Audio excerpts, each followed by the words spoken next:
Leiam o livro Uma Exposição das 7 Eras da Igreja, de William Marion Branham.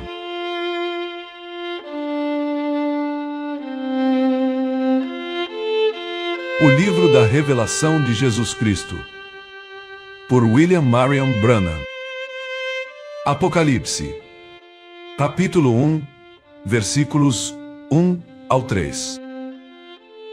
Revelação de Jesus Cristo, a qual Deus lhe deu, para mostrar aos seus servos as coisas que brevemente devem acontecer. E pelo seu anjo as enviou e as notificou a João, seu servo, o qual testificou da palavra de Deus e do testemunho de Jesus Cristo e de tudo o que tem visto. Bem-aventurado aquele que lê, e os que ouvem as palavras desta profecia, e guardam as coisas que nela estão escritas, porque o tempo está próximo. O escriba, não o autor deste livro, é São João, o divino. Historiadores concordam que ele viveu a última parte de sua vida em Éfeso, embora no tempo da composição deste livro, ele estivesse na ilha de Patmos. Não é a história da vida de João, mas é a revelação de Jesus Cristo nas futuras eras da Igreja. No versículo 3 é chamado de profecia, e isso é realmente o que ele é. Este livro é usualmente denominado a Revelação de São João, mas isso é incorreto. É a revelação de Jesus Cristo, dada a João para os cristãos de todas as eras. É o único livro em toda a Bíblia que foi escrito pelo próprio Jesus, através do aparecimento pessoal, a um escriba. É o último livro da Bíblia, não obstante ele fale do princípio e do fim das dispensações do Evangelho. Agora a palavra grega para revelação é apocalipse, que significa desvelar. Este desvelar é perfeitamente descrito no exemplo de um escultor desvelando sua obra de estatuária, expondo-a ao espectador. É um descobrimento,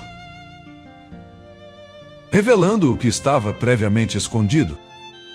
Ora, o descobrimento não é apenas a revelação da pessoa de Cristo, mas é a revelação de suas obras futuras nas 7 eras da Igreja vindouras.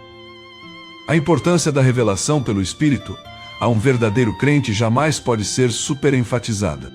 A revelação significa mais a você do que talvez você se dê conta. Agora, não estou falando acerca deste livro de Apocalipse e você.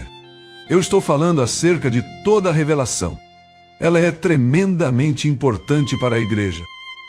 Você se recorda em Mateus 16, onde Jesus fez aos discípulos esta pergunta: quem dizem os homens ser o Filho do Homem? E eles disseram: um João Batista, outros Elias e outros Jeremias, ou um dos profetas. Disse-lhes ele: e vós, quem dizeis que eu sou? E Simão Pedro, respondendo, disse: tu és o Cristo, o Filho de Deus vivo. E Jesus respondendo, disse-lhe: bem-aventurado és tu, Simão Barjonas, porque tu não revelou a carne e o sangue, mas meu Pai que está nos céus. Pois também eu te digo que tu és Pedro, e sobre esta pedra edificarei a minha igreja, e as portas do inferno não prevalecerão contra ela. Os católicos romanos dizem que a igreja está edificada sobre Pedro. Ora, isso é realmente carnal. Como poderia Deus edificar a igreja sobre um homem tão instável, que negou o Senhor Jesus e praguejou enquanto o fazia? Deus não pode edificar sua igreja sobre qualquer homem nascido em pecado. E não era alguma pedra situada lá como se Deus tivesse santificado o terreno naquele lugar. E não é como os protestantes dizem que a igreja está edificada sobre Jesus. Foi a revelação. Leia da maneira como está escrito: não tu revelou a carne e o sangue, mas meu Pai tu revelou. E sobre esta pedra, a revelação, eu edificarei a minha igreja. A igreja está edificada sobre a revelação, sobre o assim diz o Senhor. Como soube Abel o que fazer a fim de oferecer a Deus um sacrifício apropriado? Pela fé ele recebeu a revelação do sangue. Caim não obteve tal revelação, embora ele tivesse um mandamento. Portanto, ele não pôde oferecer o sacrifício correto. Foi uma revelação de Deus que fez a diferença e deu a Abel vida eterna. Agora você poderia tomar o que o pastor diz, ou o que o seminário ensina, e embora isto lhe seja ensinado com eloquência, até que Deus revele a você que Jesus é o Cristo, e que é o sangue que o limpa, e que Deus é seu Salvador, você nunca terá vida eterna. É a revelação espiritual que o faz. Agora eu disse que este livro de Apocalipse é a revelação de Jesus e o que ele está fazendo nas igrejas durante essas 7 eras. É uma revelação porque os discípulos, eles próprios, não conheciam estas verdades registradas. Não tinha sido previamente revelado a eles. Você se recorda que eles vieram a Jesus no livro de Atos e lhe perguntaram: Tu vais neste tempo restaurar o reino a Israel? E ele disse: Não vos pertence saber os tempos ou as estações.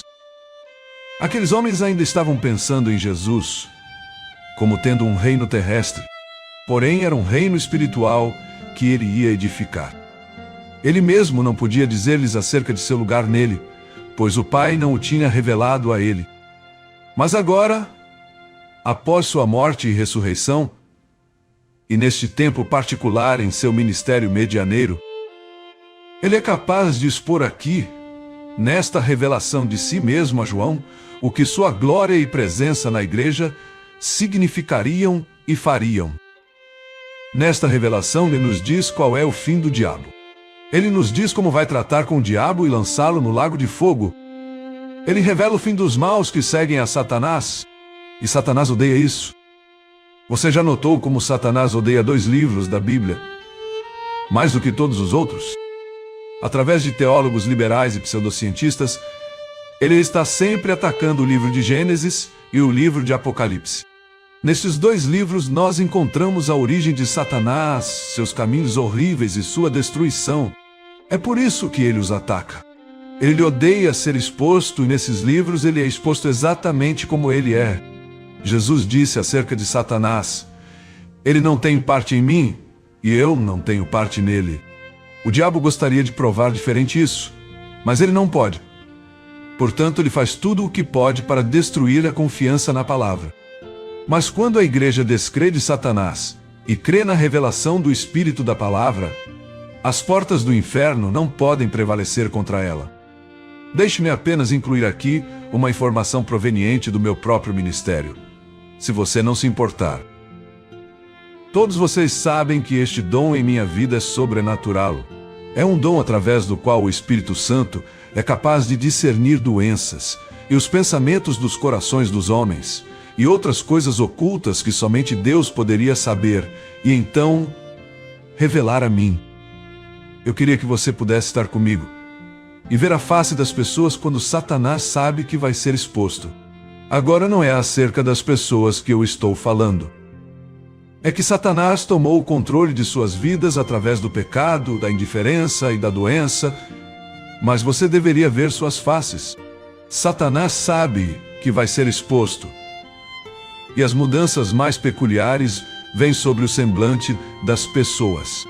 Satanás tem medo. Ele sabe que o Espírito de Deus está a ponto de deixar as pessoas saberem de suas obras.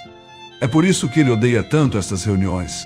Quando nomes são citados e doenças reveladas, Satanás odeia. Agora, o que é isto? Não é adivinhação do pensamento, não é telepatia, nem é feitiçaria.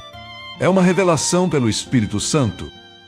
Esta é a única maneira de eu poder sabê-lo. É claro que a mente carnal chamará isto de qualquer coisa, menos de Espírito Santo. Deixe-me mostrar-lhe outra razão pela qual Satanás odeia este livro da revelação de Jesus Cristo na igreja. Ele sabe que Jesus Cristo é o mesmo ontem, e hoje, e eternamente, e ele não muda. Ele sabe isso muitíssimo mais do que 90% dos teólogos. Ele sabe que uma vez que Deus é imutável em sua natureza, então, ele é igualmente imutável em seus caminhos. Assim, Satanás sabe seguramente que a igreja original em Pentecostes com o poder de Deus, Marcos 16 em ação, É a verdadeira igreja que Jesus reclama como sua. Tudo mais é falso. Tem que ser. Agora recordem isso. Cristo na verdadeira igreja é uma continuação do livro de Atos. Porém, o livro de Apocalipse mostra como o espírito anticristo entraria na igreja e a contaminaria, tornando-a morna, formal e impotente. Ele expõe Satanás, revelando suas obras, a sua tentativa de destruição do povo de Deus e descrédito da palavra de Deus, até o tempo em que ele é lançado no lago de fogo. Ele combate isso. Ele não pode suportar isso. Ele sabe que se as pessoas obtiverem a verdadeira revelação da verdadeira igreja, e o que ela é, o que ela representa, e que ela pode fazer as maiores obras, ela será um exército invencível. Se elas obtiverem uma verdadeira revelação dos dois espíritos dentro da estrutura da igreja cristã, e pelo Espírito de Deus discernirem e resistirem ao espírito anticristo, Satanás será impotente diante dela. Ele será tão seguramente frustrado hoje, como quando Cristo resistiu a cada esforço seu para ganhar poder sobre ele no deserto. Sim, Satanás odeia a revelação, mas nós a amamos. Com a verdadeira revelação em nossas vidas, as portas do inferno não podem prevalecer contra nós, mas nós prevaleceremos sobre elas. Você recordará que eu mencionei no princípio desta mensagem que este livro que estamos estudando é a real revelação do próprio Jesus na igreja e sua obra nas eras futuras. Então eu mencionei que é necessário o Espírito Santo para nos dar revelação, ou falharemos em obtê-la. Juntando estes dois pensamentos, nós veremos que não será necessário apenas um estudo normal e reflexão para tornar este livro real. Vai ser necessário a operação do Espírito Santo. Isso significa que este livro não pode ser revelado a qualquer um, exceto a uma classe especial de pessoas. Será necessário alguém com percepção profética. Requererá a habilidade de ouvir de Deus. Requererá a instrução sobrenatural. Não apenas um estudante comparando versículo com versículo, embora isso seja bom. Mas um mistério requer o ensinamento do Espírito, ou ele nunca se torna claro. Como necessitamos ouvir de Deus e nos abrirmos e nos tornarmos rendidos ao Espírito para ouvir e saber. Como eu já disse, este livro, Apocalipse, é a consumação das Escrituras. Está até mesmo colocado exata e corretamente no cânon da Escritura, no fim. Agora você pode saber por que ele diz que qualquer um que o lê, ou mesmo ouve, é abençoado. É a revelação de Deus que lhe dará autoridade sobre o diabo. E você pode ver por que os que acrescentassem ou tirassem dele seriam amaldiçoados. Teria que ser assim. Pois quem pode acrescentar ou retirar da perfeita revelação de Deus e vencer o inimigo? É simples assim. Não há nada com tal poder prevalecente como a revelação da palavra. Veja no versículo 3, uma bênção é proferida sobre aqueles que dão atenção especial a este livro. Eu penso que isto se refere ao costume no Velho Testamento dos sacerdotes lerem a palavra para a congregação de manhã. Veja você, muitos não podiam ler, portanto o sacerdote tinha que ler para eles. Contanto que fosse a palavra, a bênção estava lá. Não importava se fosse lida ou ouvida. O tempo está próximo. Anteriormente o tempo não estava próximo. Na sabedoria e economia de Deus, esta poderosa revelação, embora plenamente conhecida de Deus, não podia se manifestar até esse tempo. Assim aprendemos imediatamente um princípio. A revelação de Deus para cada era pode vir somente naquela era e num tempo específico. Observe a história de Israel. A revelação de Deus para Moisés veio somente num tempo específico da história.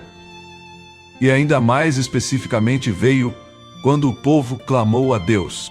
Jesus ele próprio veio na plenitude do tempo, sendo ele a completa revelação da divindade. E nesta era Laodiceia, a revelação de Deus virá em seu devido tempo. Ela não se atrasará, nem será prematura. Pense nisto e considere-o bem, pois estamos hoje no tempo do fim.